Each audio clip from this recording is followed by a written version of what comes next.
आम्ही दोघी बहिणी एकमेकींसोबत सर्व गोष्टी शेअर करत होतो.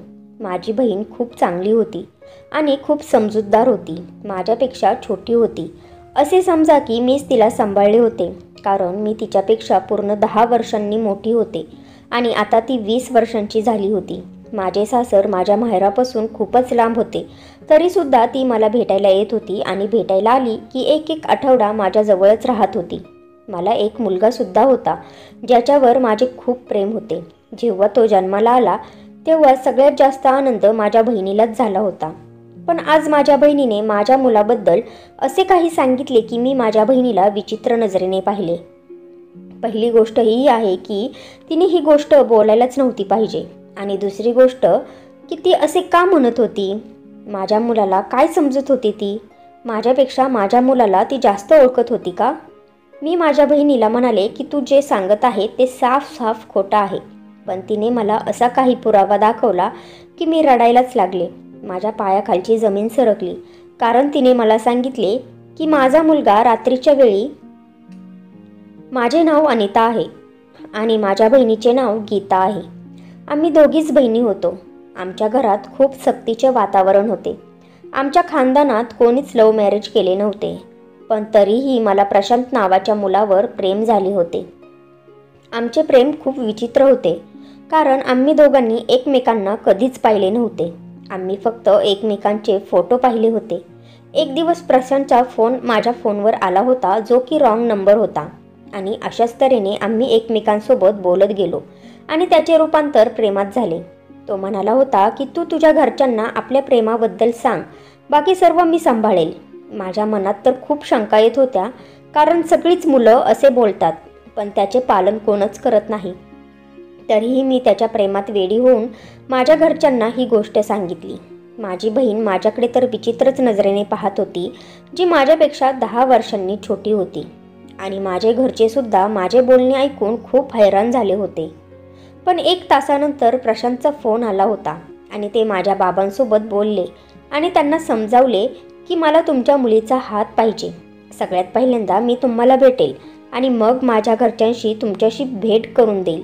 प्रशांतने ही सर्व गोष्ट अशा पद्धतीने हाताळली की मी सुद्धा हैराण झाले होते. आम्ही दोघांनी लग्न केले आणि मी माझ्या सासरी आले. प्रशांतने माझ्यासाठी एक वेगळे घरसुद्धा बनवले होते.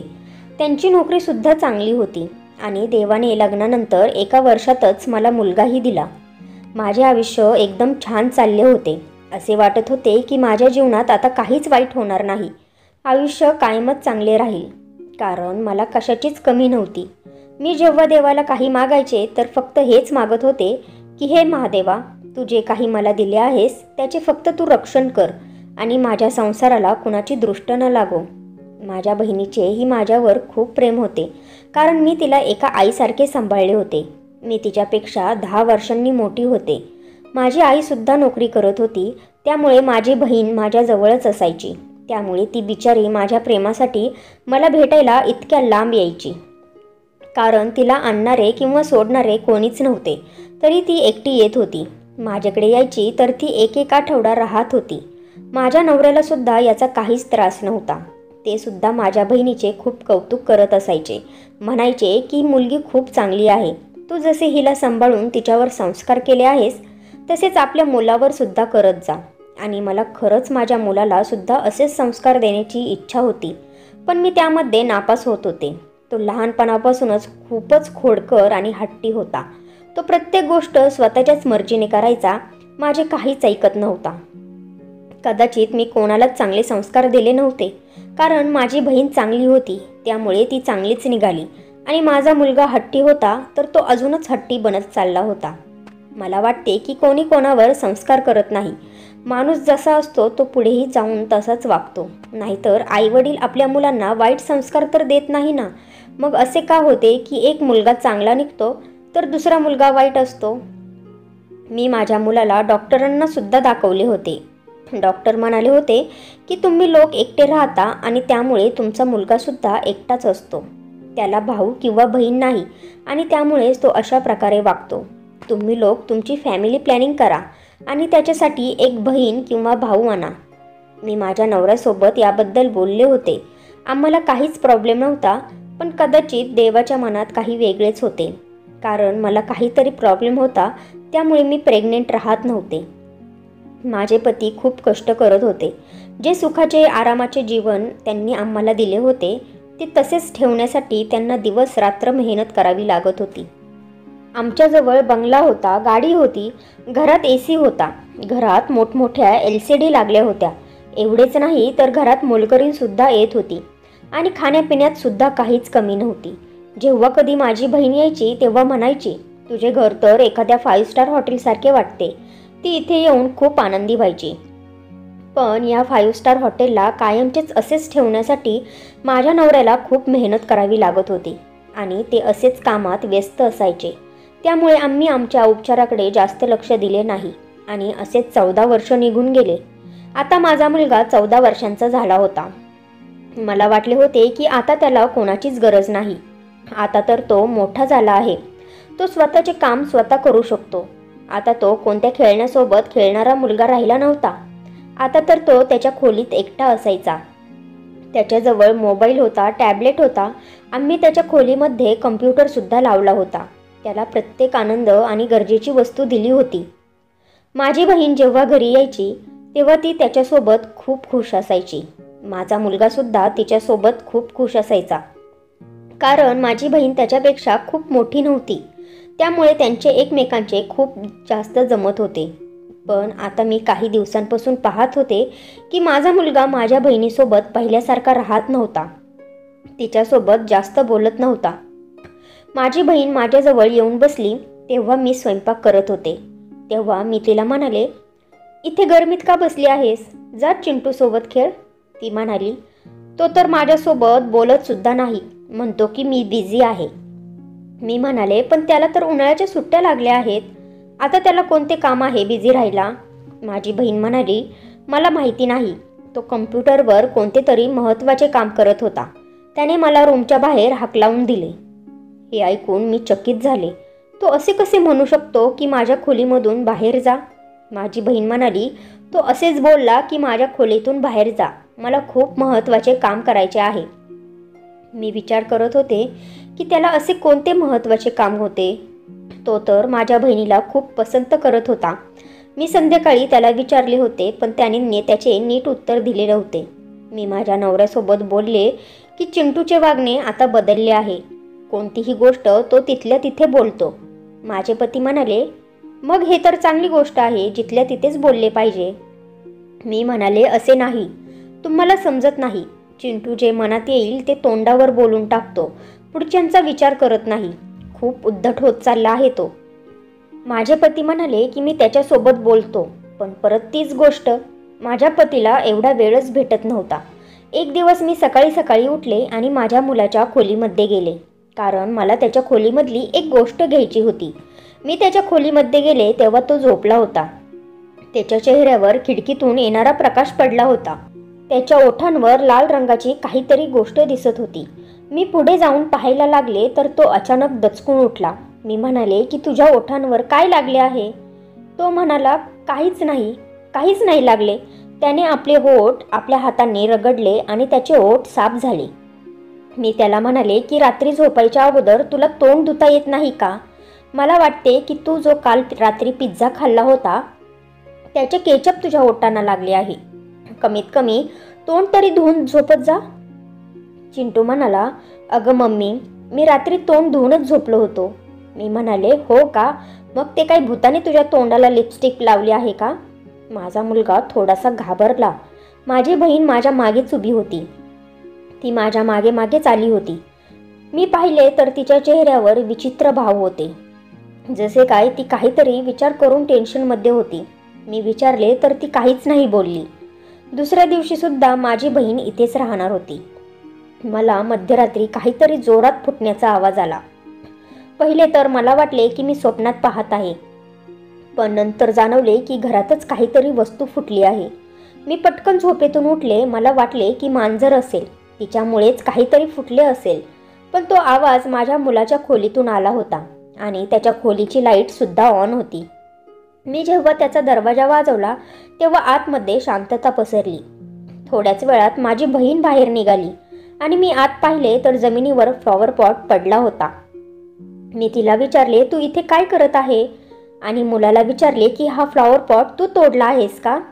तू आपल्या मावशीवर चिडला होतास का? तेव्हा माझा मुलगा म्हणायला लागला की नाही मम्मी, आम्ही दोघे खेळत होतो आणि खेळत असताना हा फ्लॉवर पॉट खाली पडला आणि फुटला. मी म्हणाले, ही कोणती वेळ आहे खेळण्याची?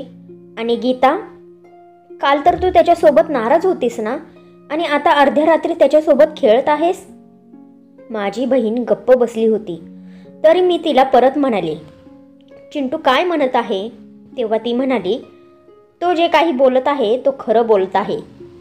एवढे बोलून ती जमिनीवर पाय आपटत बाहेर निघून गेली.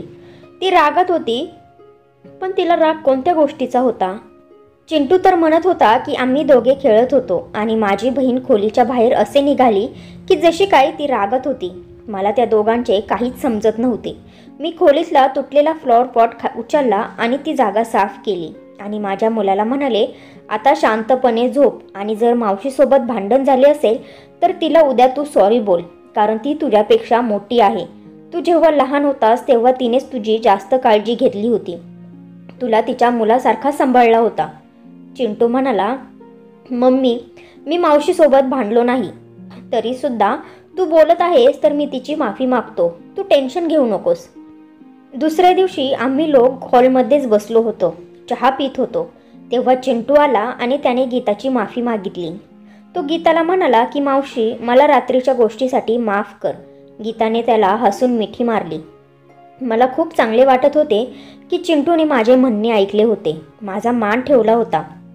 मी माझ्या बहिणीला म्हणाले, पाहिलेस का, तो इतका सुद्धा वाईट नाहीये. जेव्हा आपण त्याला प्रेमाने समजवतो ना, तेव्हा तो ती गोष्ट लगेच मानतो.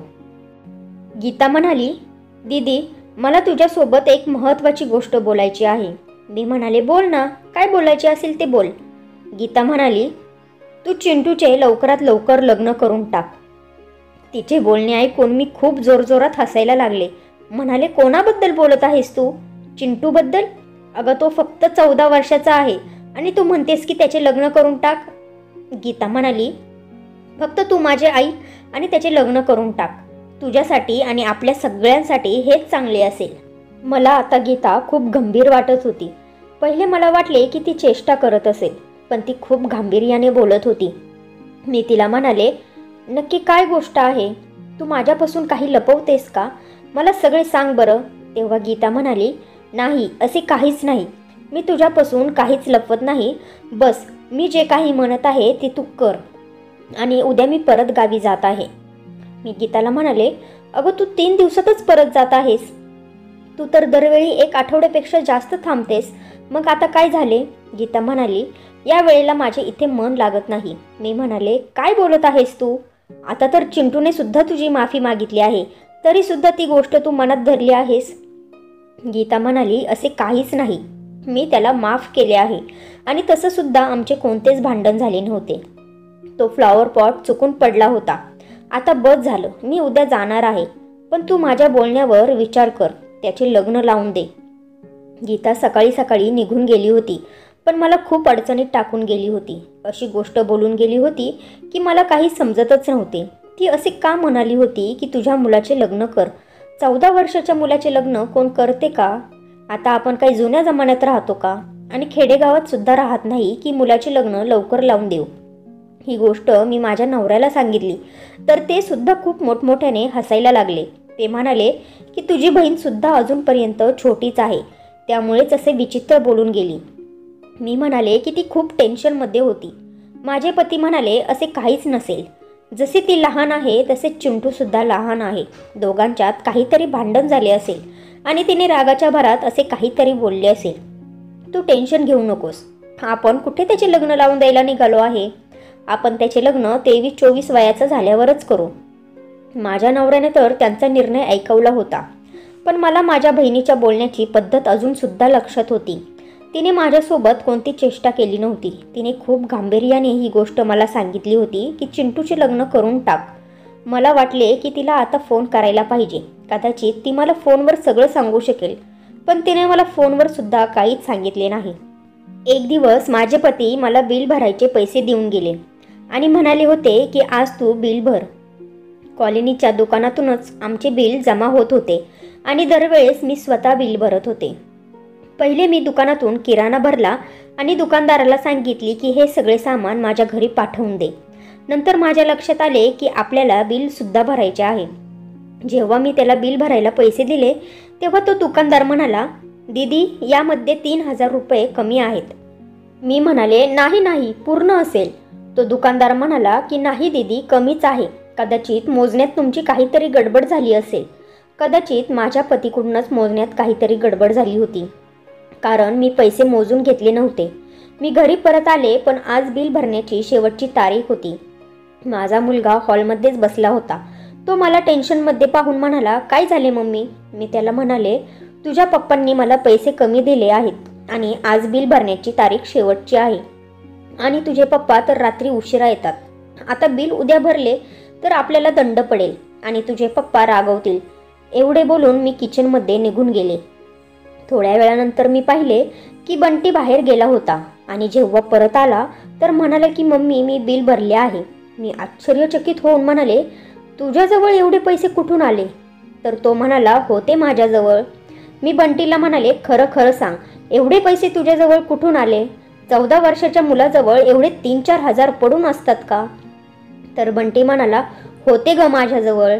मी माझ्या मनी पॉकेटमधून साचवले आहेत. मी बेकारचा खर्च करत नाही आता. पण माझा त्याच्यावर विश्वास बसत नव्हता, कारण तो कधीच पैसे साठवत नव्हता, उलट जास्तच पैसे खर्च करत होता. पण कदाचित त्याने स्वतःला बदलले असेल असे मला वाटले. मी म्हणाले, चांगली गोष्ट आहे, नाहीतर संध्याकाळी पप्पा आल्यावरच आपल्याला ओरडले असते. माझी बहीण पुन्हा माझ्या घरी येत नव्हती. विचित्र विचित्र बोलत होती. म्हणत होती की माझे इथे मन लागत नाही. मी तिला म्हणाले की तुला मला भेटावंसं वाटत नाही का ग? मी तर तुला लहानाचं मोठं केलं आहे. एवढ्या लवकरच मला कंटाळीस का? तर ती म्हणाली, नाही दीदी मी आत्ता येऊ शकत नाही, पण मी जे काही तुला सांगितले आहे ते तू माझे ऐक आणि त्याचे लग्न लावून दे, नाहीतर तुला खूप टेन्शन येईल. मला हे ऐकून खूपच राग आला. मी तिला म्हणाले, गीता खरं खरं सांग, काय गोष्ट आहे, नाहीतर मी तुझा गळा दाबेल. अशा पद्धतीने मी तिला ओरडले होते. पण गीता म्हणत होती की तुझी जी मर्जी असेल ते तू माझ्यासोबत कर, पण जर मी माझ्या तोंडाने तुला सांगितले तर तू माझ्यावर कधीच विश्वास ठेवणार नाही. उलट तू माझ्याबरोबर भांडणच करशील. पण जेव्हा तू तुझ्या डोळ्यांनी पाहशील तेव्हा तुला माझे म्हणणे खरे वाटेल. मी सुद्धा रागात म्हणाले, तुला जे वाटेल ते तू कर. जेव्हा मला कळेल तेव्हा कळेल. आणि मी रागातच फोन ठेवून दिला. माहिती नाही ती अशा पद्धतीने चित्रविचित्र का बोलत होती. मी माझ्या मुलाच्या खोलीजवळून जात होते तर मला आतमधून गाण्यांचा आवाज ऐकू आला. कम्प्युटरवर गाणं लावले गेले होते, पण ते मुलींचे गाणे होते. माझ्या मनात विचार आला की याला कधीपासून मुलींची गाणी आवडू लागली. मी जशी आत गेले गाणं बंद झाले. मी बंटीला म्हणाले, कसली गाणी ऐकत आहेस? असल्या गाण्यांवर तर लग्नात मुजरा केला जातो. तुझ्या पसंतीला काय झाले आहे बंटी? बंटी म्हणायला लागला की मम्मी ते गाणे चुकून लागले होते, आता बदलले आहे. मी म्हणाले, अरे मी जेव्हापासून मावशीसोबत फोनवर बोलत होते तेव्हापासून हे गाणे ऐकू येत आहे. बंटी म्हणायला लागला की तेव्हा मी बाथरूममध्ये गेलो होतो, माझा चुकून हात लागला गेला असेल आणि ते गाणे चालू झाले असेल. मम्मी काय झाले आहे तुला? आजकाल तू माझ्या का मागे लागली आहेस? मी बंटीला म्हणाले, तू तुझ्या मावशीला त्या दिवशी काय बोलला होतास? तुमच्या दोघांमध्ये कसले भांडण झाले आहे? हे ऐकून तो थोडा घाबरलेला वाटला. त्याने सुद्धा मला काहीच सांगितले नाही. ही गोष्ट जेव्हा माझ्या पतीला मी सांगितली तेव्हा ते मला म्हणाले, हे बघ, मुलाला सांभाळणे, त्याच्यावर संस्कार करणे हे तुझे काम आहे आणि ती तुझी बहीण आहे तर तिने तुला सांगितले पाहिजे ना. ती का प्रत्येक वेळी कोड्यात बोलत असते? आता तिला सांगायचे पैसे देऊ का? आणि माझे पती हसायला लागले. मी त्यांना म्हणाले की तुमच्यासाठी तर प्रत्येक गोष्ट ही चेष्टेतच असते. ते म्हणाले, मग काय करू मी? माझे काम पैसे घेऊन येणे आणि घर चालवणे आहे. मुलाला सांभाळणे आणि त्याच्यावर नजर ठेवणे ही तुझे काम आहे. त्याच्यावर नजर ठेव. आता मला असे वाटत होते की खरंच त्याच्यावर नजर ठेवायलाच लागेल, कारण 2-4 दिवस मी पाहत आले आहे की बंटी विचित्र विचित्र गोष्टी करत होता. मी त्याला काही काम करताना पाहिले तर तो म्हणत होता की मी हे काम करत नव्हतो, पण तो तेच काम करत होता. एक दिवस माझी बहीण आणि आई आली. आई म्हणाली की तुला भेटण्याची खूप इच्छा होत होती. माझी आई एवढ्या लांब एकटी येऊ शकत नव्हती, म्हणून तिने गीताला सोबत आणले होते. रात्रीच्या वेळी मी तिला एकटीला बोलवले आणि तिला म्हणाले, आता सांग नक्की काय गोष्ट आहे. गीता म्हणाली, जर तू एवढाच हट्ट करत आहेस तर तू माझ्यासोबत चल आणि आपल्या मुलाच्या खोलीत लपून पहा, तुला सगळं काही कळेल. गीता म्हणाली की मी चिंटूच्या रूमची खिडकी त्याच्या नकळत खोलून ठेवेल. मग आपण दोघी रात्री त्या खिडकीतून लपून पाहू, त्याला कळणार सुद्धा नाही.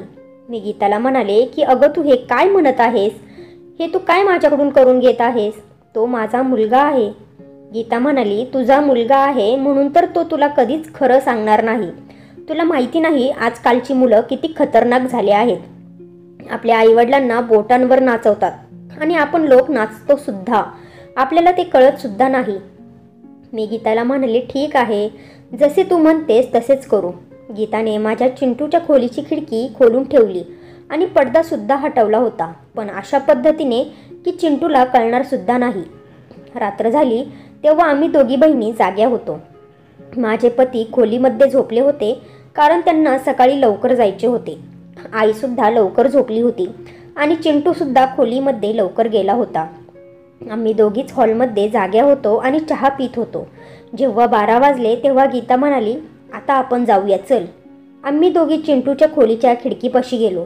मग गीता म्हणाली की ते बघ तुझा मुलगा काय करत आहे. मला पहिल्यापासूनच खोलीच्या आतून गाण्यांचा आवाज येत होता. वाटले की तो गाणे ऐकत असेल, पण गाणं ऐकणे ही काही वाईट गोष्ट तर नाही ना. पण जेव्हा मी खिडकीच्या आत डोकावून पाहिले तेव्हा माझ्या पायाखालची जमीनच सरकली, कारण चिंटूने कम्प्युटरवर गाणे लावले होते जे मी कधीतरी पहिले ऐकले होते. असे गाणे जे लग्नात बायका त्या गाण्यांवर मुजरा करतात आणि सोबतच तो स्वतःला लाईव्ह टेलिकास्ट सुद्धा करत होता आणि त्याच गाण्यावर उभे राहून डान्स करत होता. फक्त एवढेच नाही की त्याने बायकांसारखे कपडे सुद्धा घातले होते आणि त्याला पाहणारे लोक होते जे कम्प्युटरच्या 3-4 छोटी छोटी स्क्रीनवर लाईव्ह दिसत होते आणि चिंटूला पाहत होते आणि ते वाहा वाहा सुद्धा करत होते. आता माझ्या डोक्यात सर्व काही यायला लागले. त्या दिवशी त्याच्या ओठांवर लागले गेलेले केचप नव्हते तर लिपस्टिक होती. त्याने चेहऱ्यावर मेकअप केला होता आणि त्याने चेहरा धुताना बहुतेक नीट धुतला नव्हता. आणि नक्कीच तो या कामाने पैसे कमवत असणार, कारण त्या दिवशी बिलाचे पैसे सुद्धा त्यानेच त्या पैशातून दिले होते. गीता म्हणाली की त्या दिवशी रात्री मी हेच सर्व काही पाहिले होते. तेव्हा बंटीने मला एखाद्या मोठ्या माणसासारखी धमकी दिली होती. म्हणाला होता, जर तू हे सर्व काही माझ्या मम्मीला सांगितले तर तुला जिवंत मारून टाकेल. मी आता खूप मोठमोठ्या लोकांना ओळखतो, त्यांना सांगून तुला उचलून नेईल आणि तुला तोंड दाखवायचे लायकीचे सोडणार नाही. हे सगळं बंटीने म्हणजे तुझ्या 14 वर्षाच्या मुलाने मला धमकावले होते. म्हणून मी तुला म्हणाले होते की हा आता छोटा मुलगा राहिला नाही, त्याचे लवकर लग्न करून टाक म्हणजे हा सुधारेल. मी तर माझे डोके पकडून खालीच बसले होते. मला माझ्या मुलासमोर जाऊन त्याला लाजवायचे नव्हते. दुसऱ्या दिवशी हे सर्व काही मी माझ्या नवऱ्याला सांगितले. मग आम्ही दोघांनी त्याला एकट्याला घेऊन समजवले, पण तो म्हणाला की मला हे सर्व काही आवडते आणि या कामामुळे मला खूप सारे पैसे सुद्धा मिळतात. आम्ही दोघं नवरा बायको खूप टेन्शनमध्ये आलो होतो. नंतर आम्ही त्याला डॉक्टरांना सुद्धा दाखवले. डॉक्टर म्हणाले की याचे सेशन वगैरे होतील. याच्या एकटेपणामुळे हा असा झाला आहे, पण तुम्ही काळजी करू नका, लवकरच तो बरा होईल. फक्त तुम्ही त्याच्यासोबत प्रेमाने बोलत जा आणि वागत जा. तुम्ही खूप चांगले केले जे त्याला मारले नाही, कोणती धमकी दिली नाही, उलट त्याला सरळ इकडे घेऊन आलात. आम्ही सर्व काही सांभाळून घेऊ, फक्त तुमच्या प्रेमाची आणि वेळेची गरज आहे. आम्ही म्हणालो की आम्ही त्याच्यासाठी काहीही करायला तयार आहे, फक्त आमच्या मुलाच्या डोक्यातून ही गोष्ट बाहेर काढा. आम्ही बंटीच्या खोलीमधून कम्प्युटर बाहेर काढला आणि त्याच्या मेकअपचे सामान, मुलींचे कपडे सुद्धा बाहेर काढले. आम्ही कम्प्युटर हॉलमध्ये ठेवला, म्हणजे त्याला जे काही करायचे आहे तो तिथेच बसून करेल, म्हणजे सगळे पाहतील की तो काय करत आहे. आता मी त्याला सांगत होते की झोपताना खोलीचा दरवाजा ओपन करून झोपत जा आणि तुझ्या मनातली प्रत्येक गोष्ट आम्हाला सांगत जा. काही दिवसांनी बंटीला जेव्हा जाणवले की त्याला हे सर्व काही करायला नाही पाहिजे, तेव्हा त्याला या सगळ्यातून बाहेर पडण्याची इच्छा होत होती. आणि हेच कारण होते की आता तो पहिल्यापेक्षा बरा होत चालला होता. कोणासोबत उद्धट सुद्धा वागत नव्हता. गीता मला म्हणाली की जर मी तुला सांगितले असते की तुझा मुलगा हे सर्व काही करत आहे तर कदाचित तू माझ्यावर विश्वास ठेवला नसता आणि म्हणाली असती, माझ्या मुलावर तू काहीही आरोप लावतेस. मी गीताला असे काही म्हणाले नसते. पण हे खरं आहे की एका आईला जेव्हा कोणीतरी तिच्या मुलाबद्दल वाईट साईट सांगत असेल तर ती ऐकून घेण्याच्या मनस्थितीत नसते. पण मी माझ्या डोळ्यांनी जे काही पाहिले होते तेव्हाच मी सगळं काही समजले होते. आम्ही शोधून काढले होते की हे सर्व कधीपासून चालू झाले. बंटीचा एक ऑनलाईन मित्र होता. त्याच मित्राने बंटीला ह्या असल्या गोष्टी सांगितल्या होत्या आणि शिकवल्या होत्या. म्हणाला होता की असे केल्यामुळे आपल्याला खूप सारे पैसे मिळतात. आम्ही त्या मित्राच्या आईवडिलांना सगळे काही सांगितले. तेव्हा त्याच्या आईवडिलांना सुद्धा माहिती नव्हते की आपला मुलगा असे काही करत असेल. आजकालच्या पोरांना कम्प्युटर आणि मोबाईलमुळे सगळ्या गोष्टी लवकरच कळायला लागल्या आहेत आणि त्यानंतर त्यांना जे पाहिजे ते करू शकतात. त्यांच्या मनात जे काही येईल ते मोबाईलवर किंवा कम्प्युटरवर ते सर्च करतात. त्यामुळेच आपण आपल्या मुलांवर नजर ठेवली पाहिजे. आपल्याला कळायला हवे की ते काय करतात आणि खास करून या वयाच्या मुलांवर जी मुले तरुण व्हायला लागलेली असतात. मी देवाचे खूप खूप आभार मानते की आता माझा मुलगा पहिल्यापेक्षा खूपच सुधारला आहे आणि त्याने अशा पद्धतीची कामे सोडली आहेत. तर फ्रेंड्स, तुम्हाला ही स्टोरी आवडली असेल तर व्हिडिओला लाईक करा आणि नात्यांचा स्पर्श या चॅनेलला सबस्क्राईब करा आणि बेल आयकॉनवर क्लिक करून ऑलवर सेट करा, म्हणजे पुढची व्हिडिओ तुम्हाला लगेच भेटेल. धन्यवाद.